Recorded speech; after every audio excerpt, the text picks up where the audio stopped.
క్రీస్తుపూర్వం 5వ శతాబ్దం నుంచి సుమారుగా క్రీస్తు శకం 8వ శతాబ్దం వరకు 9వ శతాబ్దం వరకు కూడా భారతదేశం అవైదికంగా ఉండిపోయింది. ఎక్కువ భాగం బౌద్ధంగా ఉండిపోయింది. క్రీస్తు శకం 835వ సంవత్సరంలో ఆది శంకరాచార్యుల వారు కేరళలోని కాలడి అనే చోట జన్మించి 35 సంవత్సరముల వయసు లోపులోనే ఇప్పటి భారతదేశము, నేపాలు, పాకిస్తాను వగైరా దేశాలను అన్నిటినీ కూడా పాదచారి అయి చరించి అన్ని చోట్ల కూడా శ్రీచక్రములను వగైరా స్థాపించి ఈ దేవాలయ సంస్కృతికి ఆయన బీజం వేశాడు. వైదికతను తిరిగి పునః ప్రతిష్ఠించాడు భారతదేశంలో అద్వైతం అనే సిద్ధాంతంతో. ఆదిశంకరాచార్యుల వారు ప్రవచించిన అద్వైత సిద్ధాంతం అసలు దేవుళ్లకు సంబంధించిన మాట కాదది. అద్వైతం అనేది ఒక సైంటిఫిక్ విశ్లేషణ, శాస్త్రీయపరమైనటువంటి భావన. అద్వైతం అంటే రెండు లేవు, మనకు కనపడేవి, కనపడనివి, వినపడేవి, వినపడనివి అన్నీ కూడా ఒకే వస్తువు యొక్క వివిధ రూపాలు. అలాగే నువ్వు, నేను, అహం బ్రహ్మస్మి, అయం ఆత్మా బ్రహ్మ, అయం ఆత్మ తత్వమసి, నేనెంతో నీవు కూడా అంతే, నేను బ్రహ్మ పదార్థాన్ని, అంటే ఈ విశ్వంలో నేను ఒక అణువుని, నేనెంతో నీవు కూడా అంతే. విశ్వమంతా ఒక్కటే. మనకు కనపడే రూపాలు వివిధ అంగాలే తప్పితే ఇవి వివిధ స్వతంత్ర ప్రతిపత్తి కలిగినటువంటి వస్తువులు కానీ, జంతువులు కానీ, పక్షులు కానీ కాదు. మొత్తం విశ్వం ఒకే ప్రాణి అయితే అందులో ఉన్న భాగాలు ఇవన్నీ. ఇది ఆయన చెప్పిన సిద్ధాంతం. కానీ కొంతమంది అంటారు ఆయన శైవుడు అంటారు. ఆయన శైవుడు కాదు, ఆయన కనకధార స్తోత్రం రాశాడు, నృసింహ కరావలంబం రాశాడు. మరి శైవుడైతే అవి ఎందుకు రాశాడు? ఆయన అవి హిందూ మతంలో విగ్రహారాధనలో భాగంగా. ఎందుకు అంటే మరి ప్యూర్ వేదాంతం చెప్పి వారికి ఏదో ఒక కర్మ నిర్దేశనం, మార్గ నిర్దేశనం కనుక చేయకపోతే కన్ఫ్యూజన్లో పడిపోతారు. అందువల్ల ఆరాధనల్లో భాగంగా ఇవి చెప్పారు తప్పితే ఆయన చెప్పిన అద్వైతం అనేది దేవుడికి సంబంధించిన మ్యాటర్ కాదు. ఉన్నది ఒక్కటే విశ్వం, అదే భగవంతుడు. అట్లాగే మన హిందూ గురువులందరూ కూడా అన్ని చేతుల వాళ్ళను సమానంగా గౌరవించారు. ఆదిశంకరాచార్యుల వారు చండాలుడు ముందు మోకరిల్లి నువ్వు సాక్షాత్తు పరమేశ్వరుడు అని స్తుతించాడు. రామానుజాచార్యుల వారు గుడి మీద నిలబడి గాయత్రి మంత్రం అందరూ నేర్చుకోవచ్చు అని చెప్పి బోధించాడు. సమతాభావాన్ని, సమానత్వాన్ని ప్రతిపాదించారు తప్పితే ఈ కుల వివక్ష కానీ ఇలాంటివి హిందూ మతంలో లేవు. అసలు కులములే లేవు, ఉన్నవే వర్ణములు, బ్రాహ్మణ, క్షత్రియ, వైశ్య, శూద్ర. ఈ వర్ణాలు ఒకరి నుంచి ఒక దాంట్లోకి మారగలిగినటువంటి తరగతులు. శూద్రుడు కష్టపడి వైశ్యుడిగా మారచ్చు, సంపాదించుకొని రాజ్యం సాధించి క్షత్రియుడవ్వచ్చు. ఇవేవి వద్దనుకుంటే బ్రాహ్మణుడు కూడా కావచ్చు. మనకి కర్ణుడు ఉదంతమే ఉదాహరణ. పాండవులకు అస్త్రపాఠ పరీక్ష జరుగుతుంటే ఈయన పోయి నేను కూడా అందులో పార్టిసిపేట్ చేస్తానంటే లేదు, నువ్వు శూద్రుడివి, ఇది క్షత్రియులకు జరుగుతున్నటువంటి పరీక్ష అంటారు. అప్పటికప్పుడే దుర్యోధనుడు కర్ణుడికి అంగరాజ్య పట్టాభిషేకం చేస్తాడు. అప్పుడేమన్నారు? ఇప్పుడు నువ్వు క్షత్రియుడివి, వచ్చి పార్టిసిపేట్ చేయమన్నారు. అంటే రాజ్యం ఉన్నవాడు క్షత్రియుడు, లేనివాడు శూద్రుడు.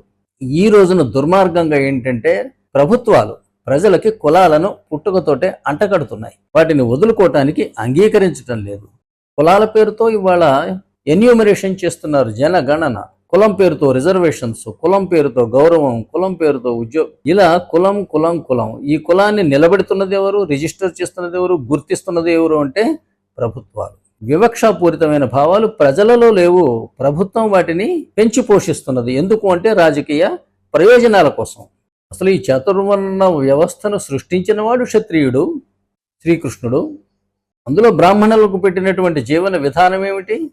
వీరికి ధనకాంక్ష కూడదు, రాజ్యకాంక్ష కూడదు, స్త్రీకాంక్ష కూడదు, మధ్య మాంసములు ముట్టకూడదు, ముప్పొద్దుల చన్నీళ్లు స్నానం చేసి గాయత్రి మంత్రం పఠించాలి. ముప్పొద్దుల ఈ దేవతలు అంటే క్షత్రియులే, రాముడైనా కృష్ణుడైనా వారి పూజలు చేసి పాదోదకం పావనం అని వారు నెత్తిన చల్లుకొని జనం నెత్తిన చల్లాలి. శాకాహారం తినాలి, అవసరమైతే ఉపవాసాలు చేయాలి. అప్పుడు సహజంగానే వీరికి అరిషడ్వర్గాలు తగ్గిపోతాయి. మనసులో ఉన్నటువంటి శరీరంలో ఉండవలసిన అహంకారం తగ్గిపోతుంది. స్త్రీకాంక్ష ఉండదు, రాజ్యకాంక్ష ఉండదు, ఉండి సాధించలేరు బలం లేకుండా. ఈ చదువుకున్నటువంటి విద్యల వల్ల నిజాయితీగా ఉంటారు. కానీ మరి వీరి మీద ఇతరుల స్త్రీలు మోసపడితే మరి వాళ్ళ నుంచి వీళ్ళని ఎలా రక్షించాలి అంటే గుండు గీసుకొని పిలక పెట్టుకొని బొట్లు పెట్టుకోండి అని చెప్పారు. విభూతి పెట్టుకోవాలి. విభూతి అంటే ఏంటి? బూడిద. ఇది బ్రాహ్మణులకు నిర్దేశించినటువంటి కఠినమైనటువంటి జీవన విధానం. ఇది దాదాపుగా జీవితాన్ని త్యాగం చేయటమే సమాజం కోసం. సమాజం మంచి బోధించి ఇంత విపులంగా ఆ రోజు చట్టాలు, న్యాయ వ్యవస్థ లేదు. అందువల్ల ధర్మ ప్రబోధం మాత్రమే సమాజాన్ని సమతౌల్యంగా ఉంచగలిగేది. ఇప్పుడు అదే వారికి శాపమైంది కదా అంటే, వారి కులంలో అమ్మాయిలే ఈ బ్రాహ్మణీకపు పురోహిత వృత్తిలో ఉన్నటువంటి పిల్లలను పెళ్లి చేసుకోవటానికి సిద్ధంగా లేరు. షాపుల్లో సేల్స్మెన్గా చేసే వాళ్ళనైనా ప్రేమించి పెళ్లి చేసుకుంటున్నారు తప్పితే, ఇది ఈ జాతికి జరిగినటువంటి అన్యాయం. కాలక్రమేణా ఒక వృత్తిలో ఉన్న వాళ్లే కాకుండా వాళ్ళ పిల్లల మీద కూడా దానినే విధించారు. తద్వారా వీళ్లలో అనేక రకాలైనటువంటి బలహీనతలు, నరాల బలహీనతలు, మానసిక బలహీనతలు, శారీరక బలహీనతలు. ఎందుకు అంటే సరైన ఆహారం లేక. తల్లులు అలా ఉంటున్నారు, అందువల్ల వాళ్ళకు పుట్టే పిల్లలు కూడా అలానే ఉంటున్నారు. ఇవాళ ఏ డాక్టర్ దగ్గరికి పోయినా B12 మీకు లోపం ఉంది అంటున్నారు. ఏమిటి అంటే మీరు వెజిటేరియన్స్, B12 లోపం ఉంటుంది. హెమోగ్లోబిన్ % మీకు 7, 8, 9, 10 కన్నా ఎక్కువ ఉండదు. మీరు ఏ ధర్మాన్ని సాధించాలన్నా కూడా ముందు శరీరం ఆద్యం. ముందు శరీరం సౌష్ఠవంగా ఉండాలి. సాక్రిఫైస్డ్ జీవితాలను గడిపి కూడా ఇవాళ బ్రాహ్మణులు అనేక రకమైన విమర్శలకు గురవుతున్నారు. స్వాతంత్రం రాకముందు బ్రిటిష్ వాళ్ళు కానీ, మొఘళ్ళు కానీ SC, ST, BCల కోసం ఏమైనా చేశారా? ఏమీ చేయలే. ఏదైనా జరిగిందంటే స్వాతంత్రం వచ్చిన తర్వాత వచ్చిన పార్లమెంటు ద్వారా జరిగింది. SC, ST, BCలకు ఉద్యోగాల్లో రిజర్వేషన్ 1951లో మొట్టమొదటి సవరణ ద్వారా నెహ్రూ గారు కల్పించింది. 1970లో 1/70 చట్టం పాస్ చేసి ట్రైబల్స్కి సపరేటు ట్రైబల్ ఏరియా చట్టాలు పాస్ చేసిన వారు Indira Gandhi. SC, ST atrocities act పెట్టిన వారు రాజీవ్ గాంధీ 1989లో. స్థానిక సంస్థల ఎన్నికల్లో SC, ST, BC మరియు మహిళలకు రిజర్వేషన్స్ పెట్టింది 1993, 94 సంవత్సరంలో. 73, 74 రాజ్యాంగ సవరణల ద్వారా PV నరసింహారావు గారు. ఒకవేళ గతంలో ఏదైనా జరిగినా అనేక వందల సంవత్సరాల కింద దళితుల ఆలయ ప్రవేశం బ్రాహ్మణులే అడ్డుకున్నారు అనుకోండి, దానికి ఇప్పుడేం చేస్తారు? ఇప్పుడు ఎవరైనా ప్రవేశిస్తానంటే వద్దంటున్నారా? ఇప్పుడు గనుక ఎవరైనా అటువంటి పని చేస్తే ఇది రాజ్యాంగ నేరం.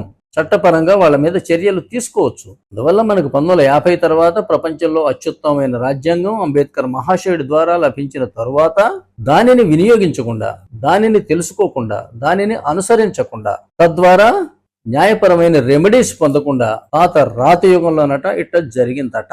ఇట్లా మాట్లాడేవాళ్ళు ఈ సమాజ హితం కోరే మనుషులు కాదు, ఈ దేశ హితం కోరే మనుషులు కూడా కాదు.